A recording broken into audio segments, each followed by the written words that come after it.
elétrica, eletrotécnica, né? É aquela formação mais antiga, que eram 4 anos, era quase o curso de engenharia, né?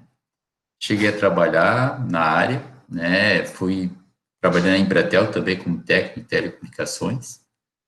Depois fui para a área contábil, e dentro dessa área contábil, a gente recebeu um convite, isso foi ao final de 1996, a fazer parte de uma incubadora de empresas, né? E essa questão da minha primeira formação está ligada a essa área de engenharia, de alguma forma, né? Ajudou muito nesse processo, né?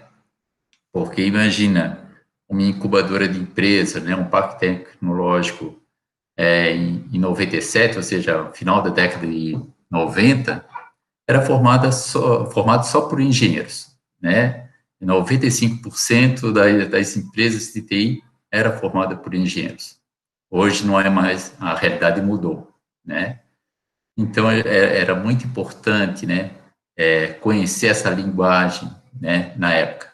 Hoje a linguagem continua sendo muito importante, né, porque as inovações, se você não está presente no meio de inovação, você não conhece as linguagens que estão sendo usadas. Então, essa nossa experiência de estar 20 e poucos anos dentro de uma incubadora, dentro de um parque tecnológico, para nós faz uma grande diferença, tá? Vocês, de alguma forma, sabem o quanto Florianópolis cresceu nas últimas décadas, né? A questão da tecnologia, e com certeza aí os passos que estão sendo dados aí em Lages, pela Orion, né? Com certeza daqui a alguns anos, né? Vocês vão verificar, identificar o quanto isso foi importante, né? Tá, para começar, tá? Por exemplo, não sou professor, né? Nunca dei aula. Eu gosto mais desse bate-papo, né? Verificar quais são as questões que vocês têm, né? Que vocês precisam, o que é que vocês gostariam de ver respondido, de ver debatido, tá? Qual é a nossa experiência com fluxo de caixa? Aproximadamente uns 5 anos atrás, né, nascemos com uma história de contabilidade, e há uns 5 anos atrás a gente já percebeu essa necessidade, né, necessidade de você fazer algo mais, sair do trivial, sair da contabilidade pura, né, oferecer mais aos clientes, oferecer mais soluções. E aí a gente montou a MK Soluções Empresariais, né, onde hoje a gente tem, né, uma área que é só de PPO financeiro, né, onde tem um gestor que só cuida disso, né, com mais algumas pessoas. É um setor que ainda, dentro da nossa empresa, está em desenvolvimento, né, mas eu acredito que é algo muito importante, né, para o empresário, principalmente o pequeno empresário, que às vezes não tem uma capacidade de ter alguém com conhecimento administrativo e financeiro, né, especializado, e aí a possibilidade de terceirização acho que é muito válida nesse momento, né? Então, daí que surgiu a nossa experiência, né, um pouquinho nessa área financeira, tá? E de gestão empresarial. Tá? Eu gostaria de verificar com vocês, né, antes até de entrar exatamente no assunto, quem quiser se manifestar, né, passar qual é a empresa, o ramo de atividade e qual é a percepção que tem sobre o fluxo de caixa, ou se depara hoje com algum problema, gostaria de ter resolvido, né? Então, gostaria de devolver a palavra a quem quiser se manifestar, falando um pouco sobre isso, sua área de atuação e os problemas financeiros que possui, ou de entendimento de fluxo de caixa, tá? Vontade. Ótimo, pessoal. Quem estiver conosco aqui e quiser interagir para falar um pouquinho sobre sua percepção com a Aloysio.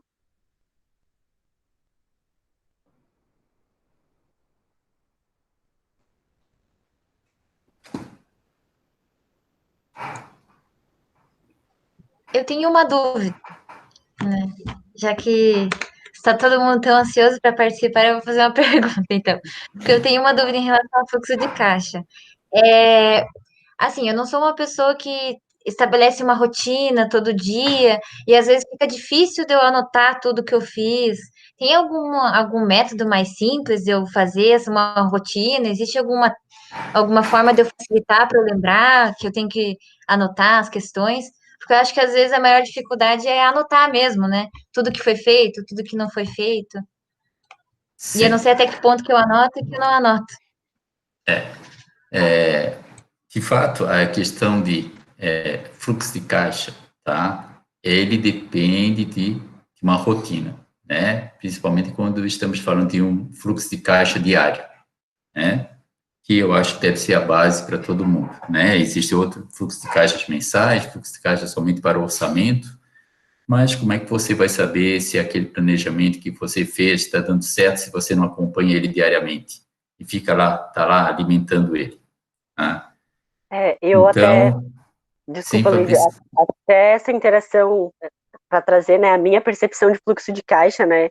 Eu atuo como consultor empresarial e eu valido que, para mim, o fluxo de caixa seria o que entra e o que sai por um período, mas que não necessariamente seria diariamente esse alimentar. Mas na minha percepção seria isso, né? Sim, é, é importante a alimentação ou o acompanhamento diário. Por quê? Né? Porque talvez um dos conflitos da Jana seja qual? É lembrar do que ocorreu, daquele fato. Esses R$ 100 que saiu daqui, o que era mesmo esses R$ 100? Né? Então, é por isso que é importante, né, você ter uma rotina de alimentação, de uma planilha, de um sistema, né, de um ERP, tá? É importante esse cuidado, né, essa dedicação, que o ideal seria diária, mas isso depende, é claro, do movimento, né? Se estamos falando de 1, 2 movimentos por dia, talvez não precise, mas desde que você tenha uma rotina de acompanhamento, tá? Você tendo uma rotina de acompanhamento, tá? Muito importante. Então, Jana, não tem jeito, tá? Você tem que criar formas, talvez usar ferramentas que facilitem esse processo, né? Se utilizar de instituições financeiras que te ajudem e contribuam com isso. De repente, que consiga fazer uma integração, né? Digamos, se você tem uma ferramenta, eu utilizo uma ferramenta, e essa ferramenta estiver integrada, né, com o seu banco, né, já ajuda muito, tá? Então, a integração vai facilitar muito, né, o controle do fluxo de caixa. Ou seja, você passa a ter o acesso ao fluxo de caixa muito mais para analisar em termos de controle mesmo, e não para ficar alimentando. É claro que ajuste sempre terá que ser realizado, tá? Mas eu acho que se utilizar de algumas ferramentas que possam contribuir com isso, né? Hoje em dia tem muitos sistemas, né? Sistemas financeiros, seriam os mini ERPs, tal qual o Home Experience, né? O Nibo, né? Que são sistemas que atuam a nível nacional, né? Que são muito bons em integrações, né? A movimentação está ocorrendo lá no banco, automaticamente está lá no teu sistema financeiro. Você está emitindo uma nota, automaticamente está lá no teu sistema financeiro, tá? Então, a automação, a integração, talvez seja o segredo para diminuir essa mão de obra dedicada à planilha ou ao sistema, tá? É porque, como o nosso programa é para MEI, né, e eu tenho uma MEI de costura junto com a minha mãe, às vezes é difícil você dar conta de fazer tudo sozinho, né? Então, realmente, ter uma forma de um sistema que faça, já vá atualizando tudo junto, fica realmente mais fácil mesmo. Eu tô anotando aqui as dicas e depois eu vou passar um resumo para a galera também, para ficar um pouco mais fácil. Aproveitando que você falou, né, que você tem um MEI, né, e trabalha em casa, algo que é muito importante, a Fabrícia deve saber disso, né, não misturar finanças pessoais com empresariais, né, separa isso, porque é o principal erro que a gente no dia a dia percebe, né? É muito comum chegar lá para a nossa empresa, às vezes o microempreendedor que quer se transformar em um microempresário, e aí tu percebe, ele diz, como é que eu não ganho dinheiro, porque se eu compro a R$ 1 e estou vendendo a 2, eu ganho 100%. Não, calma aí. Aí você começa a montar uma mínima DRE, formar o preço dele, começa a perceber, não, você está vendendo por R$ 2 e está tendo prejuízo. A tua estrutura de custos, ela não resume pelo preço que você paga o produto para a revenda, né? Tem que colocar tudo isso na ponta do lápis, né? E, sem contar, você não controlar, né? Não definir qual é o teu salário, né? É algo que é muito importante, tá? Defina, o meu prolabore, o meu salário vai ser R$ 1.000, 2.000, 3.000, não importa. Quanto vai ser zero? Vai ser zero, né? Esse mês tem um pouquinho mais de renda, vou tirar mais. Não façam isso, né? Porque ao fazer isso, você o quê? Tá? Se entrando num risco, né? Vamos pensar esse problema aqui do isolamento que estamos tendo, que tivemos várias áreas afetadas, né? Aliás, quase todas as áreas foram afetadas, né? Da economia. E quem não estava tendo lucro e estava sem nenhum tipo de economia, né? O risco desse negócio é muito grande, tá? Quem, por acaso, já tinha um planejamento, já tinha uma parcela disso que guardava, ou então já reservava uma parcela de capital de giro, né, para 3 meses, 4, 5, 6, né? Opa, esse ele consegue passar por essa crise, né, e se aproveitar dela. Ou seja, ele consegue negociar com fornecedores, né? Ele consegue, às vezes, antecipar, né? Os recebíveis, né? Ele consegue investir em tecnologia, consegue investir em automação de processos, né? Pegando um exemplo nosso lá na empresa também, a gente aproveitou esse momento, teve renegociações com clientes, isso, aquilo, mas a gente, temos que, alguns processos, vamos ter que investir. Mas vai gastar dinheiro nessa crise? Não, é investimento. É me preparar para essa crise, para novas crises, ou para o quanto vai durar essa crise, né? Quando a crise começou, né, a quarentena começou, muitos achavam, 2 semanas, 3, 4, já estamos 3 meses, né? E vai ser liberado? Não, existe uma incerteza muito grande. Florianópolis estava sendo falado aí, que não sei o quê, que mais de 30 dias sem nenhum falecimento, né, em função do Covid, mas pelo que eu estou sabendo aí, hoje, os alertas que estão sendo dados, que o número de pessoas infectadas aí e que estão nos hospitais aumentou muito nesses últimos 2, 3 dias. Assim, coisa que tinha 1, 2 internados passou para 15, entendeu? Em cada um dos hospitais. Então, quer dizer, então, até onde vai essa crise? Então, todo empresário, todo empreendedor, né, que se prepara, que acompanha o fluxo de caixa, cuida do seu capital de giro, ele está na frente. Ele sai na frente em momentos como esse.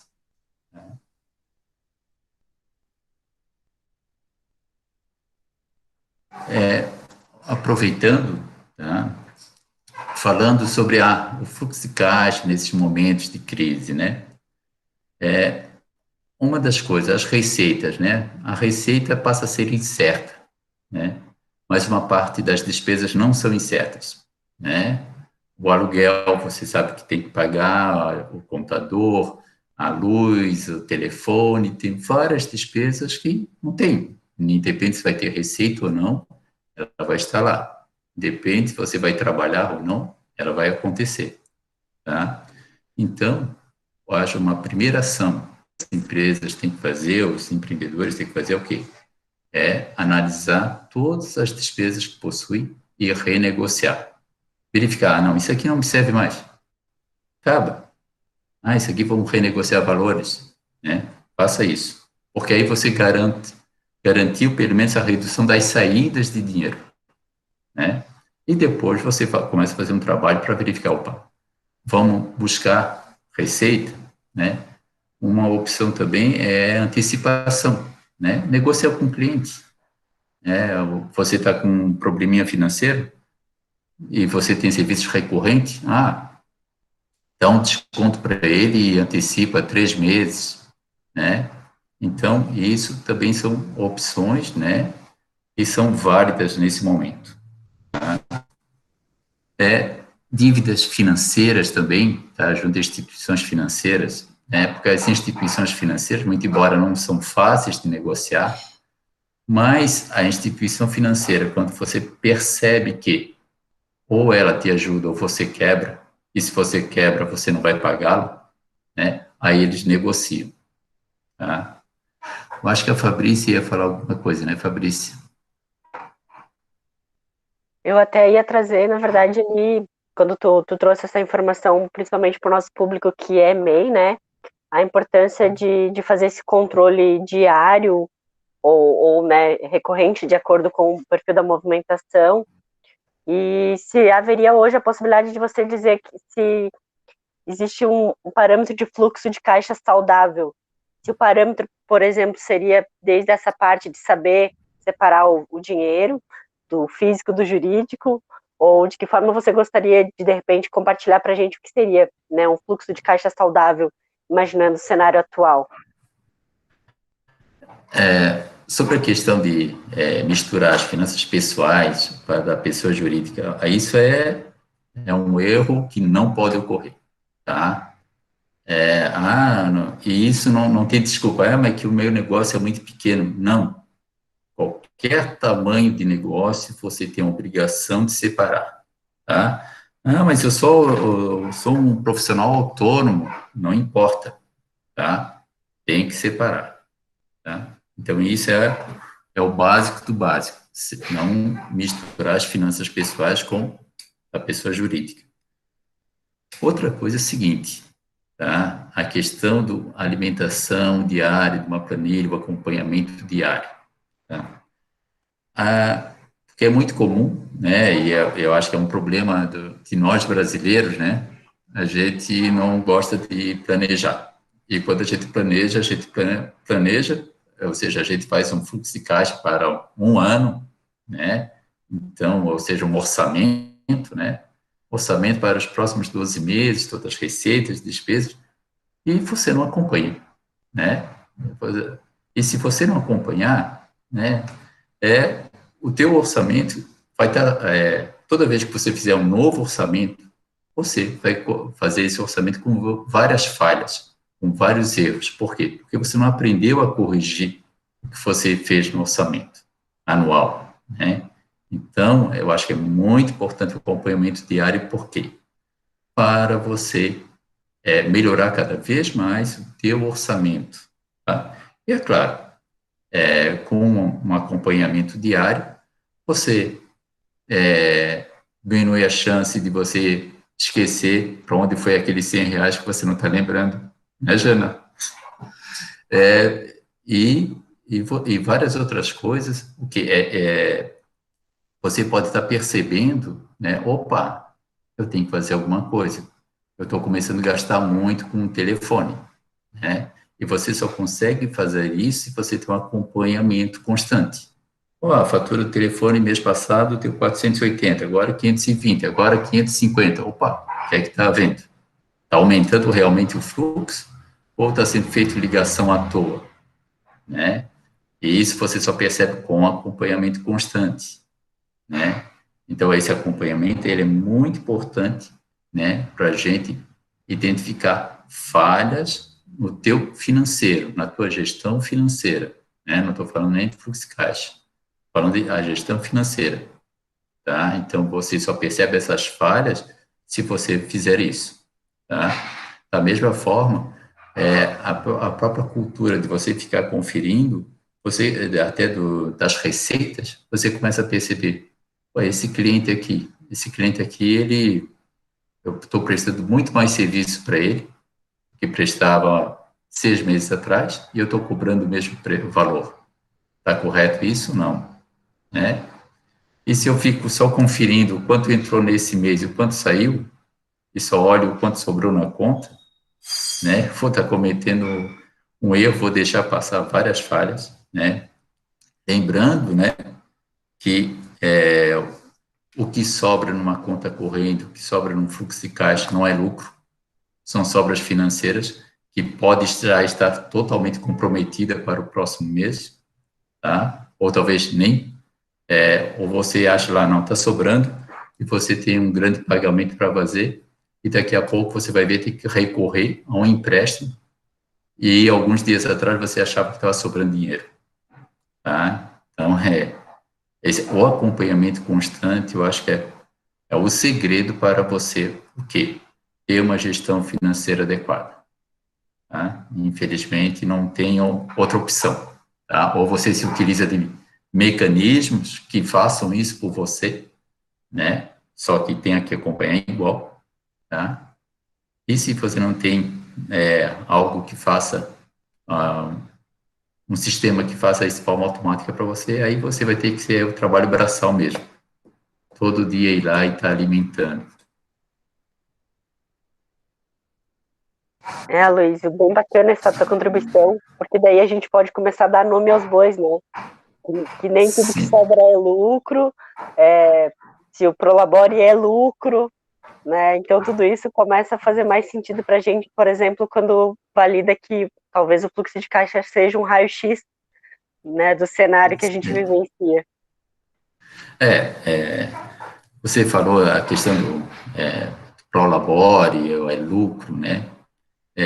Muito embora, contabilmente, vai ter lá o contador que diz, tem que ter pelo menos o Prolabore, o salário mínimo, ou não, né? Ou não tem, o resto tira como lucro. Isso é parte contábil. Tá? Eu sou contador e esse é o meu dia a dia. Porém, na gestão financeira, não é isso que você tem que fazer.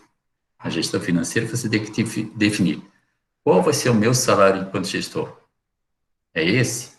Se é um lucro Prolabore, não importa. Né? E eu seguir, ser fiel ao que eu estabeleci. Tá? É claro que, se por acaso começou a faltar dinheiro, revise esse valor de Prolabore. Tá? Não, o fiel é o quê? É pela constância do valor a ser pago, né? Mas ele deve ser revisado sim, né? E a principal revisão deve ser para baixo. Para cima, só quando você começou a acumular dinheiro no caixa da sua empresa e você disse, esse dinheiro está sobrando e realmente é lucro, a tendência para os próximos meses, né? Através do fluxo de caixa projetado que eu fiz é de continuar sobrando, né? Aí sim, então vamos começar a aumentar o Prolabore, ou então vamos fazer uma distribuição de lucro agora, né, pontual, somente nesse mês, depois volta ao valor estabelecido, tá? E é algo que eu percebo, é muito comum, né? Os microempresários. O Prolabore deles é definido o quanto tem na conta corrente da empresa. Né? Falando de um outro detalhe, né, que é muito importante, né, para fluxo de caixa, você, como a Fabrícia falou, começar a dar nome ali ao Prolabore, ao salário, né, ao lucro, você categorizar as receitas, categorizar as despesas, né, você saber quais são as receitas que estão atraindo dinheiro para você, quais são as entradas de recursos, né? Que tipo de vendas, né?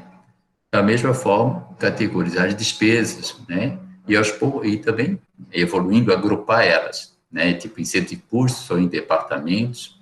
Isso é muito importante para você também acompanhar e verificar, está saindo fora do que eu orcei ou não, né? Então, isso é muito importante, né? Categorizar. É claro que isso depende do quê? Da complexidade da empresa, o tamanho, né?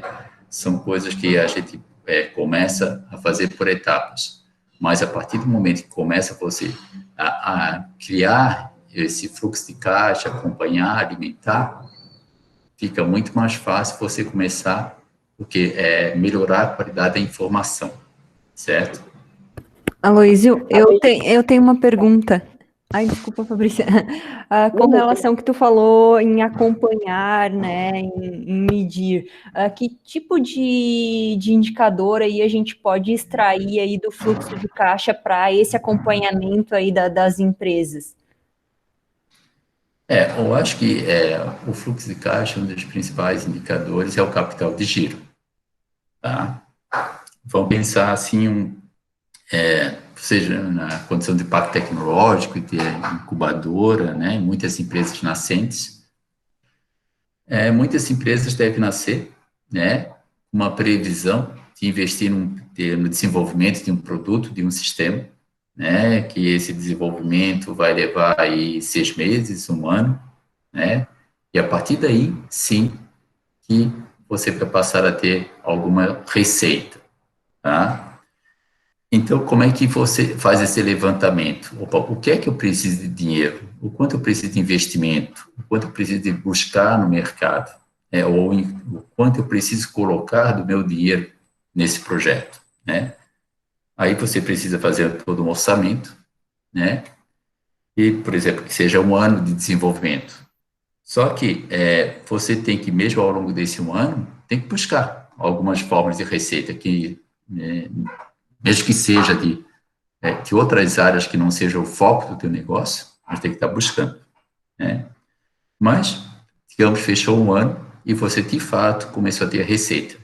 Só que você não começa a ter receita, e essa receita, de forma automática, não começa a pagar as suas despesas, tá?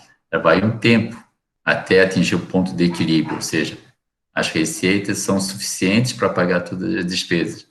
Então, você tem que, esse orçamento, você tem que fazer toda uma projeção e verificar o quanto eu preciso de capital de giro para me manter até, digamos, 1 ano e meio, aproximadamente 2 anos. A empresa de tecnologia é muito comum 2 anos, né? 2 anos para ela o quê? Desenvolver, colocar o produto no mercado e esse produto começar, essa venda começar a pagar as despesas dela, né? Então, é claro que tem exceções, né?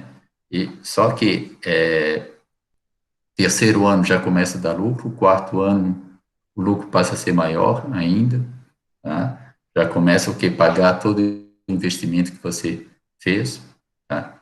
Então, indicador, né? Em termos de, quando a gente está falando de fluxo de caixa, é o capital de giro.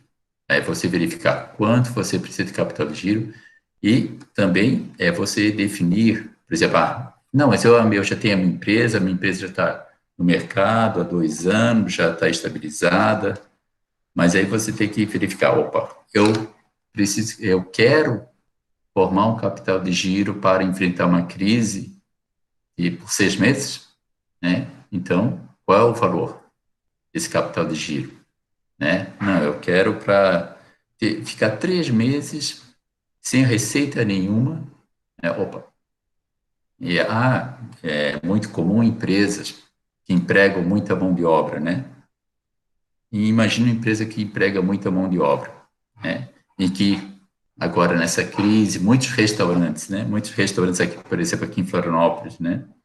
Muitos restaurantes de uma hora para outra acabou a receita deles.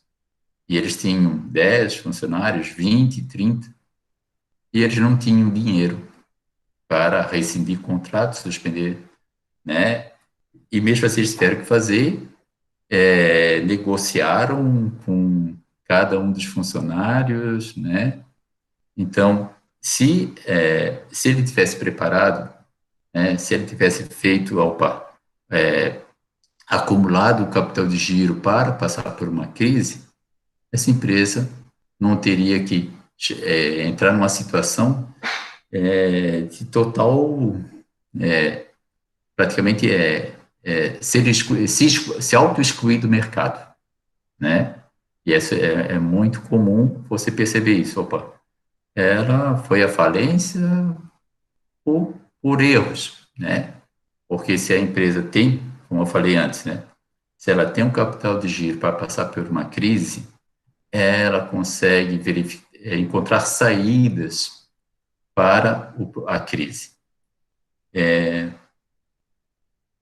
Eu tinha falado para a Júlia, né?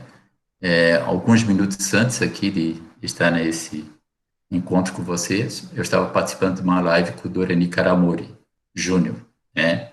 Que é o CEO do Grupo AL e já teve vários cargos aí a nível do Estado e também do município, a nível até federal. Tá? Ele é do setor de eventos. Tá?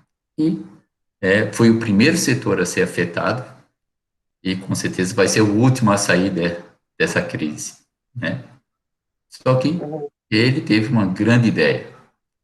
Ele transformou o parque que ele tem aqui lá em Jurerê, né, um estacionamento enorme, e começa já na quarta-feira o Drive Park, que está chamando. Né? Ou seja, você chega lá, estaciona o seu carro, né? E tem uma tela de 200 e poucos metros quadrados, né? Para você assistir filmes, né? Então vai ter na faixa de 3 a 4 filmes por dia, né? Em horários especificados. Vai ter shows, vai ter futebol, vai ter, né? Então, ele pegou a crise, ele sofreu muito, mas como ele tinha recursos, ele conseguiu desenvolver e investir no novo negócio, né?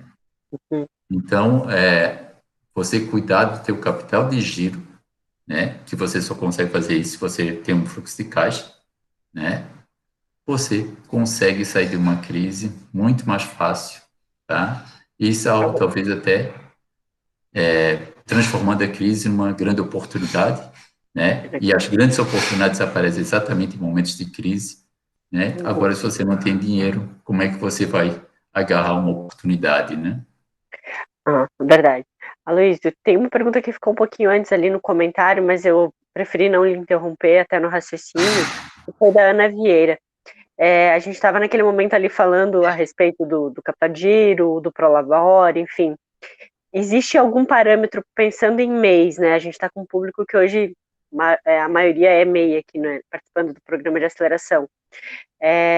Existe algum parâmetro para definir o Prolabore? Um percentual? Ou não? Não tem parâmetro, né? O parâmetro, acho que deve ser construído em cima do teu plano de negócios, né? Essa condição de microempreendedor é algo que vai ser o que não, é algo, o meu projeto é grande, eu vou ficar um ano como MEI, daqui a pouco vou ser uma microempresa, isso, aquilo. Então, a primeira questão é o quê? Opa, qual é o tamanho desse meu projeto? Né? E depois fazer um orçamento. Fazer orçamento e verificar, opa, quando que eu posso receber um prolabore de meio salário mínimo, de um salário mínimo, de um salário mínimo e meio, de 2 salários mínimos, né?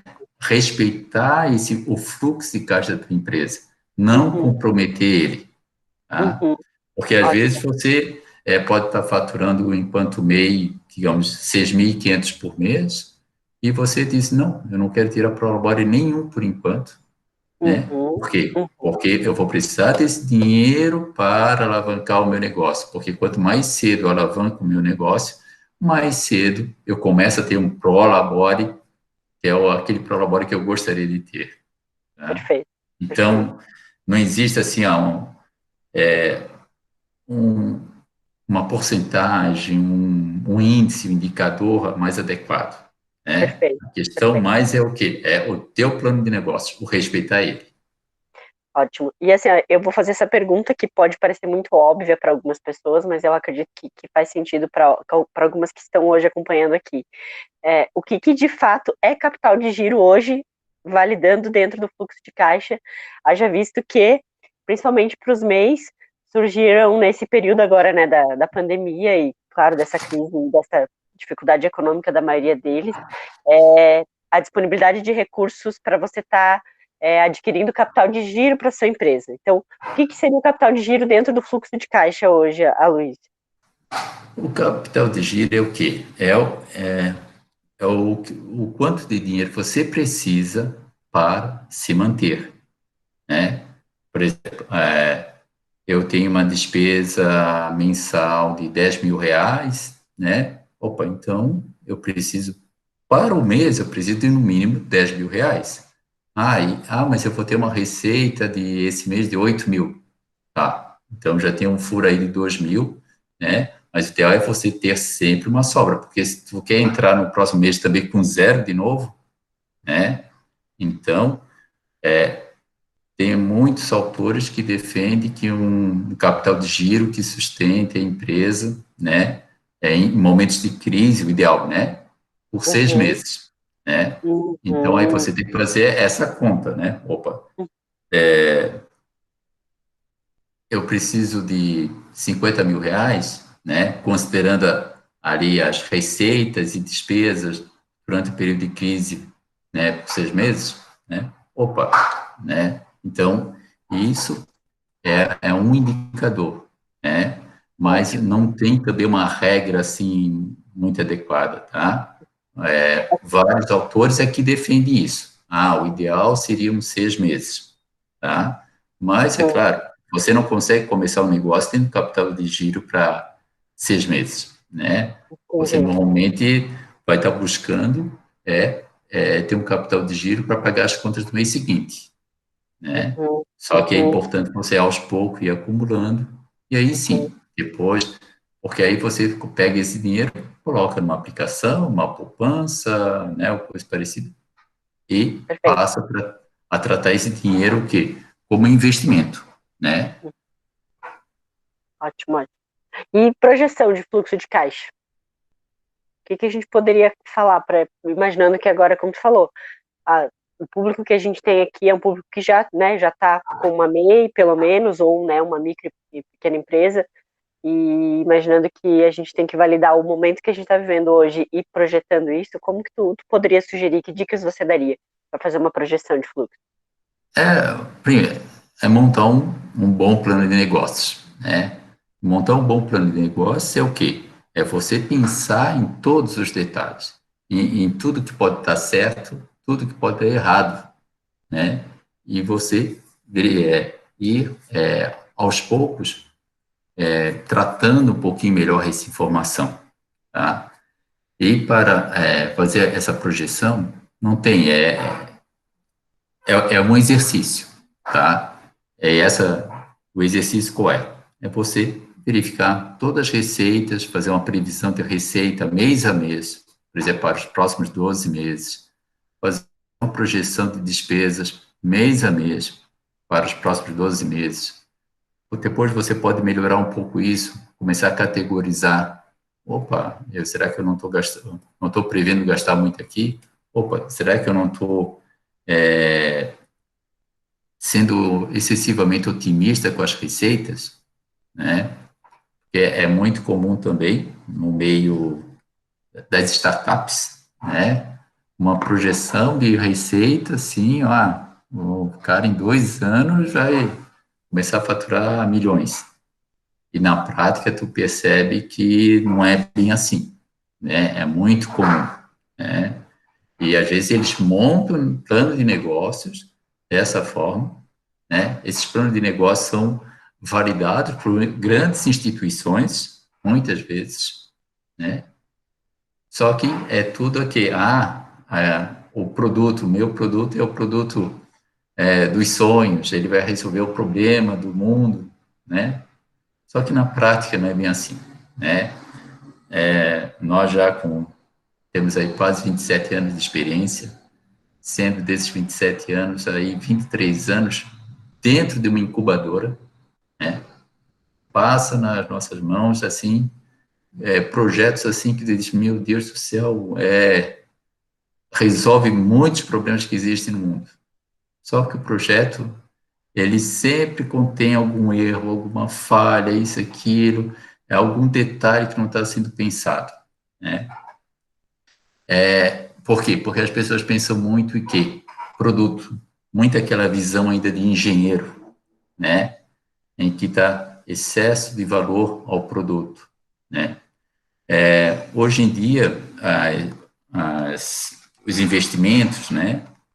As empresas, os investidores, eles pararam de investir no desenvolvimento do produto.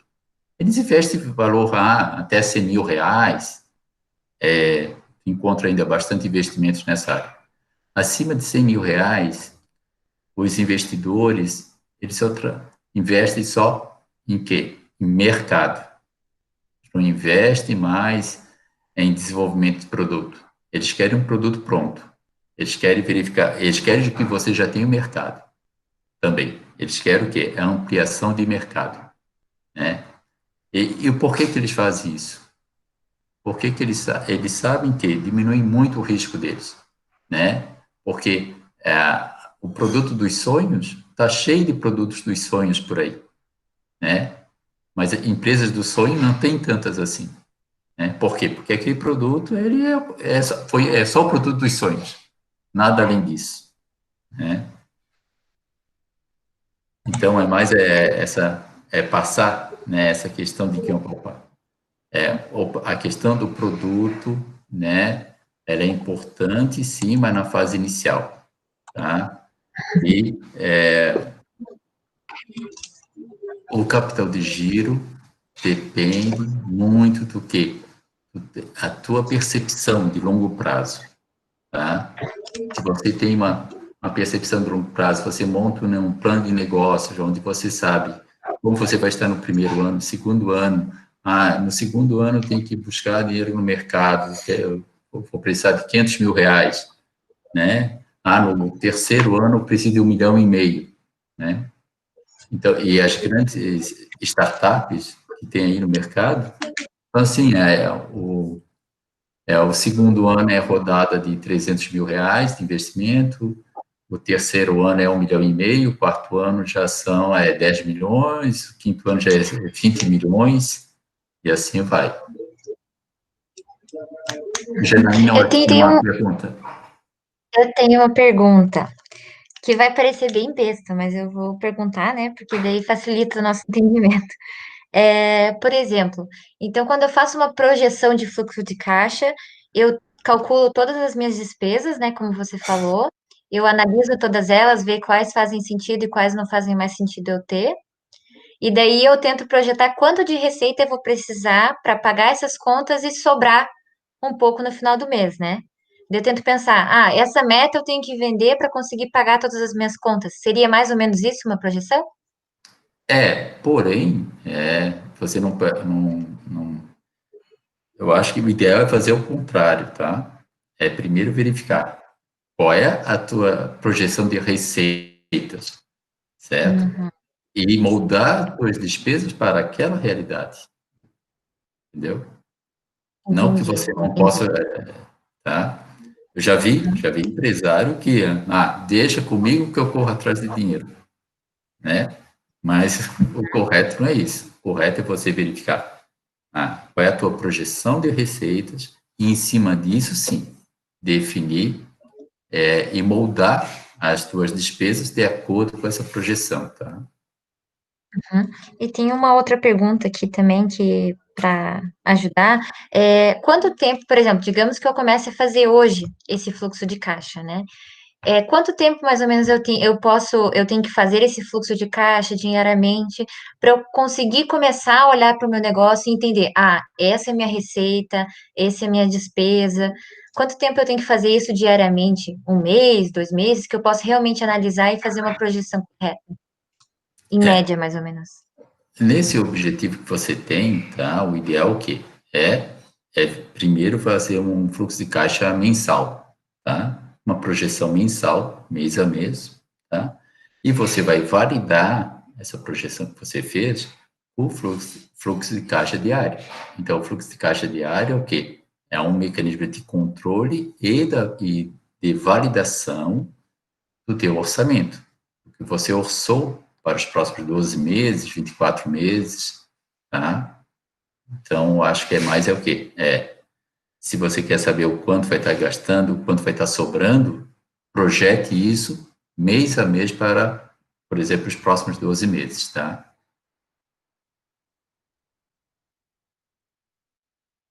Entendi, ficou um pouco mais claro ali. E a questão do produto que você citou ali, né, que às vezes a gente coloca muito foco no produto e esquece de olhar o mercado, né? Por exemplo, mesmo que você tenha uma make nem a gente tem aqui de costura, né?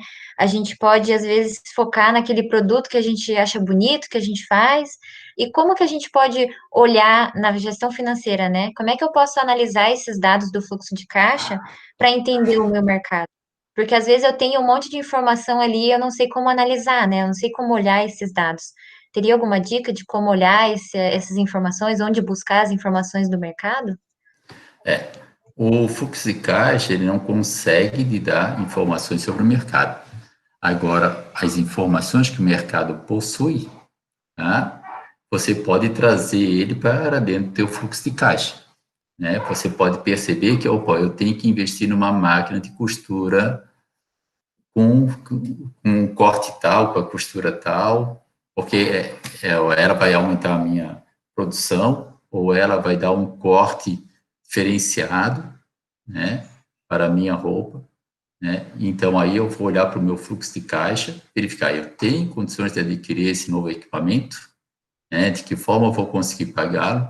Então, o fluxo de caixa, ele não te vai fornecer informações sobre o mercado, certo?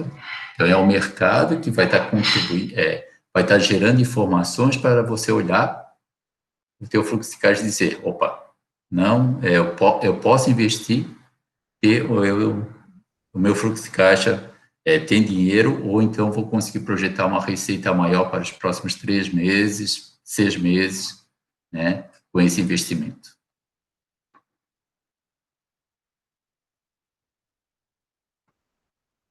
Entendi. Geralmente as perguntas são, eu olho da forma inversa, mas é bom a gente perguntar para não ficar com dúvida, né? Certo.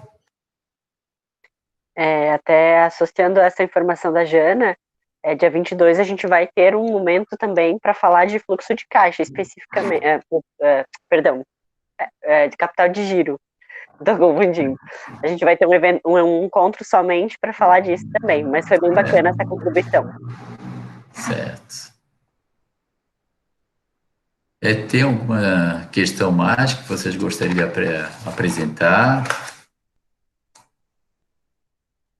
O pessoal que está participando conosco aqui, quiser interagir, trazer alguma dúvida, alguma informação,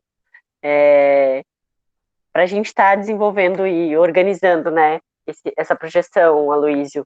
É importante ter o apoio, a orientação de um contador, ou a gente pode, de certa forma, já que somos na grande maioria aqui MEI, e muitos de nós aqui não estamos tendo um suporte contínuo ou direto com o contador, o que você sugere nesse caso? O que eu percebo, né, é que de alguma forma vocês já estão organizados, tá? Buscando no mercado, né, informações sobre fluxo de caixa, sobre capital de giro, provavelmente sobre mercado, sobre os mais diversos assuntos, né, RH. O que eu sugiro é o quê? Né? É estar sempre atento ao mercado, e buscar essas informações, seja com o contador, seja com o administrador, tá?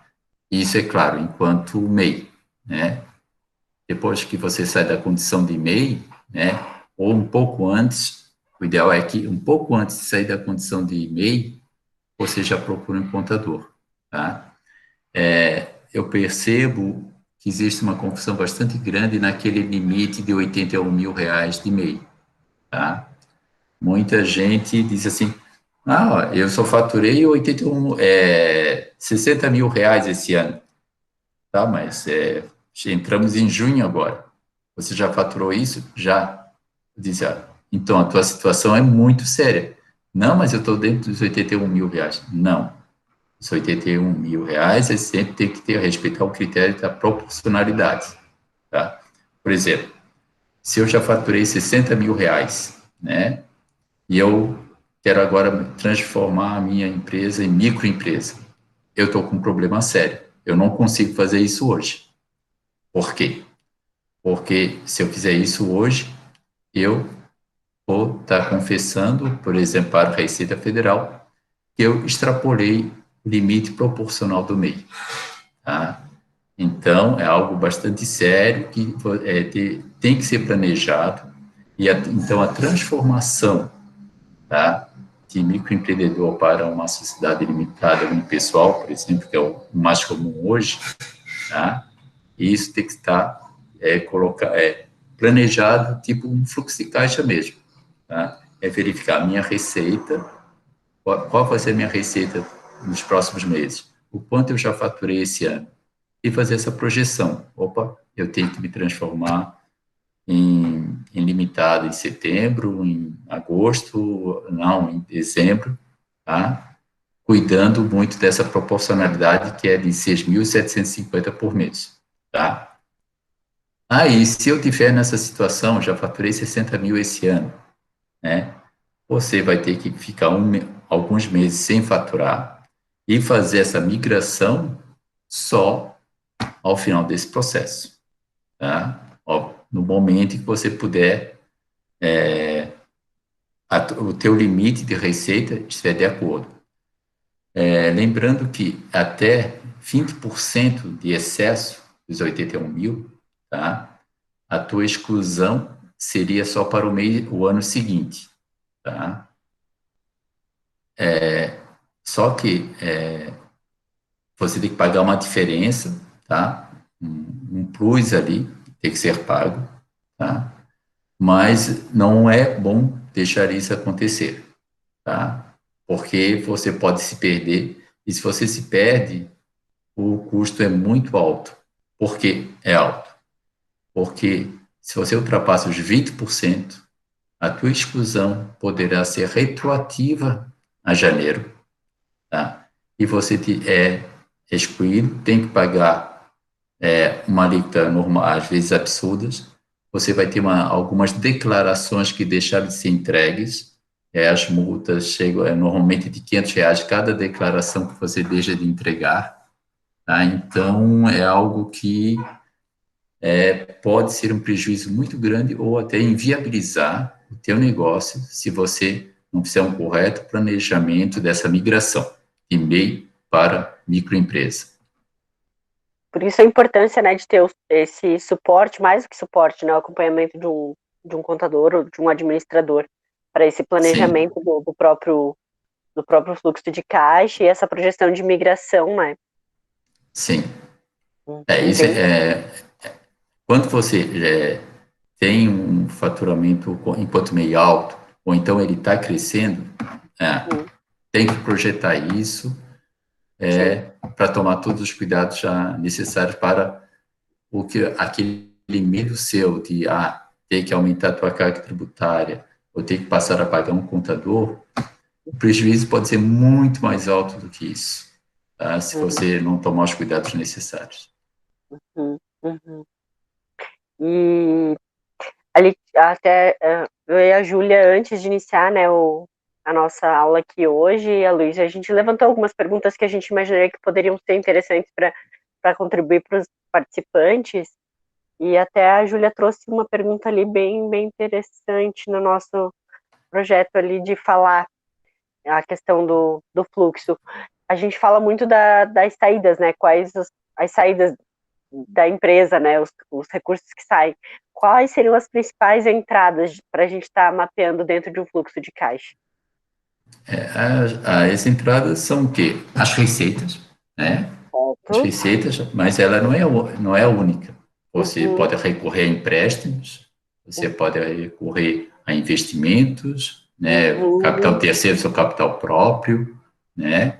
E isso depende muito do teu fluxo de caixa, né? E se você consegue, eu não gostaria nunca de solicitar um empréstimo, tá? Mas se você tiver um fluxo de caixa, né, e saber que no mês que vem eu vou precisar de R$10 mil e buscar isso agora, com certeza esse R$10 mil vai ser muito mais barato do que quando estourar, eu percebi, puta, eu estou sem dinheiro. Uhum. E aí, com certeza, vou ter que contratar ele por um preço muito maior do que eu contratar ele quando eu identifiquei, através de um fluxo de caixa, essa necessidade. Tá?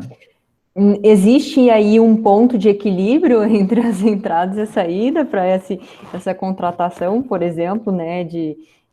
Por exemplo, quando a gente vê a necessidade de a contratação aí de um financiamento, né? Existe aí um ponto de equilíbrio entre as entradas e as saídas? O ideal é que você nunca precise, né? Mas isso não tem. Né? Independe se o teu negócio está numa fase inicial ou você já tem um negócio já de alguns anos, né? Estável, você, uma vez ou outra, você vai precisar recorrer a capital de terceiros, tá? E não tem, assim, uma fórmula, não tem. Você conseguir identificar isso de forma precoce, né? E você só consegue fazer isso se você projetar o teu fluxo de caixa. Senão você não consegue. Senão você vai identificar o problema e não o futuro problema, tá? E quando você identifica o problema que está ocorrendo hoje, como eu falei antes, acaba saindo muito caro, tá? Porque você entra, às vezes, num cheque especial, que é muito caro, e se você consegue antecipar isso, você consegue formas mais baratas, tá? Mas não existe, assim, uma fórmula, tá? É o quê? É identificar o quanto antes possível, tá? E como é o tema de hoje. E só com fluxo de caixa, né, você consegue identificar isso. É claro que alguém pode dizer, mas eu sei que eu vou precisar mês que vem. Sim, é porque você, de forma simplificada, de cabeça mesmo, conseguiu identificar que mês que vem vai faltar recursos. Mas o que você fez é uma projeção já de um fluxo de caixa. Perfeito. Ótimo. Pessoal, alguma contribuição a mais? Alguém gostaria de compartilhar alguma informação específica do seu cenário, da situação que está vivenciando nesse momento? Eu queria só confirmar se a compreensão está correta, né? Mas, por exemplo, tem alguns negócios que num certo período do ano ele vende mais e em outro período do ano ele vende menos, ele tem uma queda nas vendas. Então, dependendo da temporada, vende mais, né? Tem lojas de roupa que vendem mais no verão e no inverno vendem menos. Então, esse fluxo de caixa pode ajudar também a saber, né? Eu tenho que me preparar para no verão comprar mais estoque para poder suprir essa demanda, né? Sim. Essa é uma das principais usos, né, de um fluxo de caixa. É você conseguir identificar essa necessidade de capital de giro ou não, tá? E você fazer as projeções corretas, né? E se você utiliza uma ferramenta adequada, né, você melhora muito a tua gestão da empresa mesmo, entendeu? Porque é uma ferramenta, digamos, pode ser que para o administrador, para o gestor, ela é até mais importante que a própria contabilidade. A contabilidade é uma obrigação, sim. É ela que consegue identificar se a tua empresa tem lucro ou não e qual é o lucro ou prejuízo. O fluxo de caixa não consegue lhe dar essa informação, tá? Agora, no dia a dia é com fluxo de caixa que você tem que gerir a empresa. No dia a dia é esse o instrumento, tá? Não é a contabilidade, não é o balancete. O balancete tem que servir para análise, né? Servir para comparações, né? Outra coisa que eu percebo que também é muito comum, e alguns empreendedores, às vezes, têm dificuldade em montar um fluxo de caixa, é que eles pegam o plano de contas do contador da empresa dele e replicam ele numa planilha. Acaba sendo demasiado complexo isso, tá? Então, você tem, não que a partir do momento que você estiver acostumado com essa rotina, ótimo. Agora, enquanto você não estiver acostumado com essa rotina, monte o fluxo de caixa só com as despesas, receitas, né? As mais simples é aquelas que fazem parte do teu dia a dia mesmo, tá? Então, não siga, se você um microempreendedor ou uma microempresa, não precisa seguir, tá? Um plano de contas da contabilidade, tá? Pode criar o seu plano de contas simplificado e montar o seu plano, o seu fluxo de caixa, tá? Ótimo, ótimo. É, Eu só queria aproveitar aí e fazer a propaganda, né? A gente sabe da Carol, que ela é contadora aí, né, Carol? Confirma se eu não tô falando nada de besteira aí. Mas aproveitem aí o pessoal para fazer a propaganda e o jabá de vocês aí, da empresa de vocês aí, dos produtos que vocês talvez oferecem ou dos serviços, né? Aproveitem aí para fazer esse match, essa conexão aí nesses momentos que a gente está junto, né? Então, nem todo mundo participa de todas as reuniões, mas isso fica gravado, então é uma propaganda gratuita ali da tua empresa e do teu serviço, né? Então é bacana aí que o pessoal ou coloque no chat ou abra o microfone aí e fale que é interessante. excelente, excelente. Eu gostaria de tirar uma dúvida sobre a proporcionalidade do MEI, que foi citado pelo Aloysio. Se porventura eu passar do valor mensal, né, que se não me engano é 6.750, eu já vou estar saindo fora, ou a proporcionalidade que o senhor se refere seria com a quantidade de meses que falta para o ano acabar? É a quantidade de meses que já se passaram no ano, tá? A proporcionalidade é o quê? Você não precisa, não é o limite de 6.750 mês a mês, e sim a média, né, dos últimos meses, né? Por exemplo, estamos em junho, né? Ao final de junho, então o limite seria de 40.500 reais, tá? Esse seria o teu limite de faturamento para o mês de junho, né? Isso não significa, mas eu já estou com 50 mil. Desde que os próximos meses o teu faturamento seja abaixo de 6.750, né? Tudo bem, né? Dentro dessa proporcionalidade, tá? Que na média o teu faturamento pode seja de 6.750 ali como limite. Entendi. Entendeu?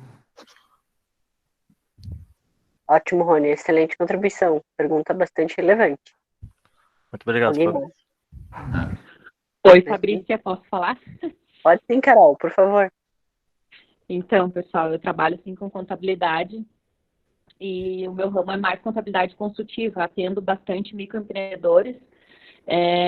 E uma das coisas que eu gosto bastante de trabalhar é, junto com a contabilidade, a parte financeira, né? A questão do fluxo de caixa, mostrar para o cliente que o capital de giro não é o limite que o banco disponibiliza para a empresa, né? Então, é bem dizer a questão da contabilidade sendo educativa para o empreendedor. Então, só para...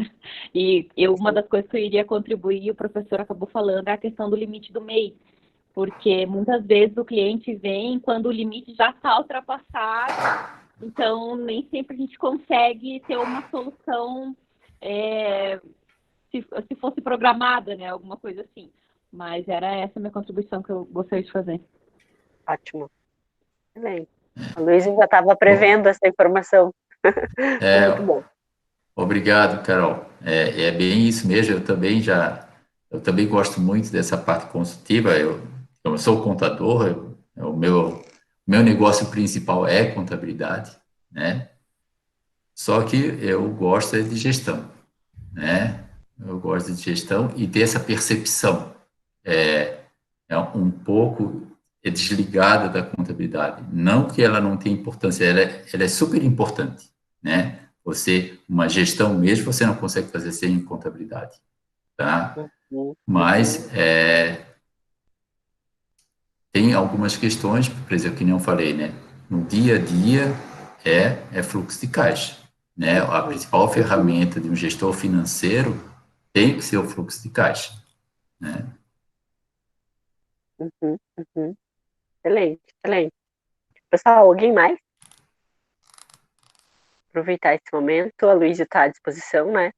Já vai aproveitar esse espaço também para e aos minutos finais, né? A gente já está completando 1 hora aí de encontro e já agradecer em nome, né, do setor de startups e empresas do Orion Park, através desse programa, que é o Programa de Aceleração para MEIs e Pequenas Empresas, que é um projeto que é apoiado pela Prefeitura, né, de Lages, Sebrae, CDL, e agora na figura aqui do Aloysio também, quando a CAT também disponibiliza profissionais para estar contribuindo e trazendo informações relevantes para esse público.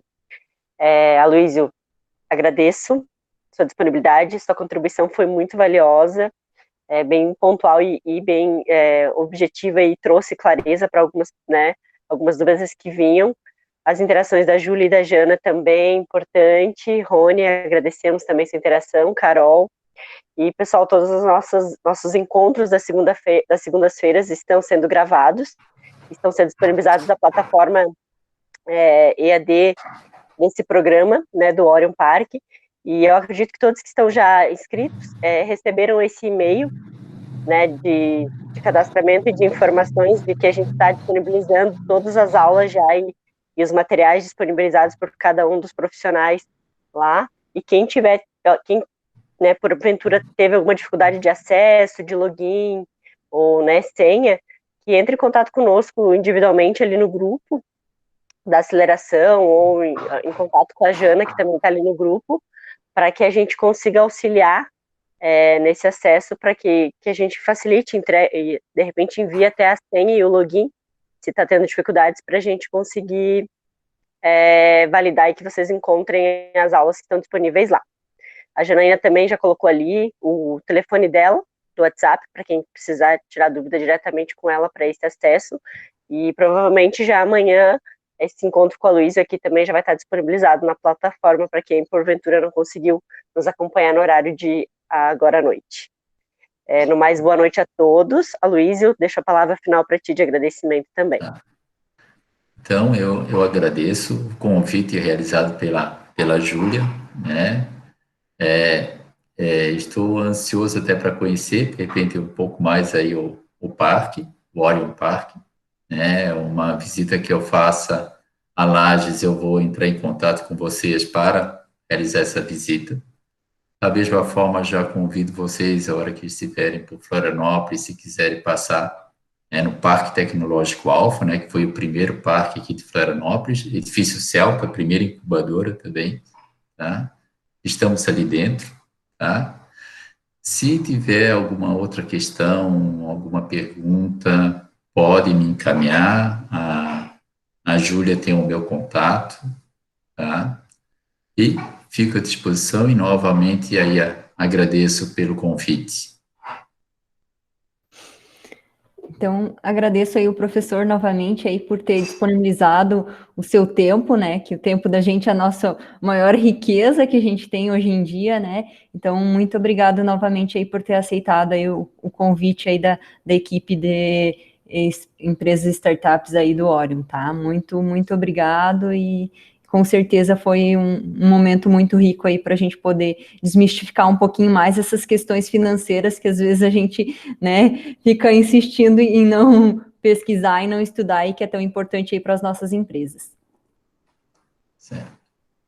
Então, eu que agradeço, né, e apenas algo final, né, fluxo de caixa é algo muito simples, né, e não adianta aqui ensinar como é que se monta o fluxo de caixa.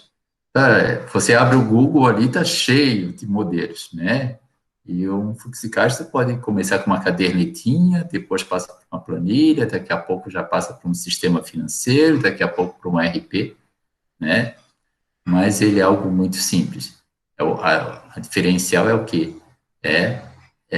O que você vai fazer com essas informações e para que servem essas informações, né? Isso que é o essencial, né? Então, uma boa noite a todos, todas, né? E uma ótima semana. Boa noite, boa semana, pessoal. Boa noite. Até.